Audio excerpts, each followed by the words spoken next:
நான் உன் மீது என் ஆவியை ஊற்றியத நோக்கம் நீ சாட்சியாக எழும்ப வேண்டும் என்பதற்காக.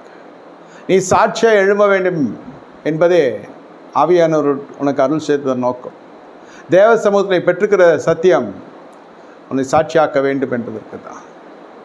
நீ சாட்சியை கெடுத்துக்கொள்ளாதே, சாட்சியை கரைப்பட்டு விடாதே. எல்லாவற்றை காட்டிலும் சாட்சி உன் ஆவிக்குரிய வாழ்க்கையில் முக்கியமான காரியம். சாம்பலில் இருக்கிறவனுக்கு நான் சிங்காசனை கட்டளையிடுவேன், சௌக்கியத்தை ஆரோக்கியத்தை நான் திரும்ப தருவேன். சரி நன்மைகள் வருகிற சாட்சியை காட்டிலும் பிசாசை நீ மேற்கொண்டதான சாட்சி வேண்டும், பாவங்களை நீ மேற்கொண்டதான சாட்சி வேண்டும். பாவங்கள் மன்னிக்கப்பட்டது என்று சொல்வதோ எழுந்து நட என்று சொல்வதோ எது அரிது என்று நான் கேட்டதை போல், பாவ மன்னிப்பு நிச்சயத்தை பெற்ற மனுஷன் திமிருவாதக்காரன் எழுப்பி நடந்தான். செய்ய முடியாத காரியங்களை எல்லாம் செய்ய முடிந்தது.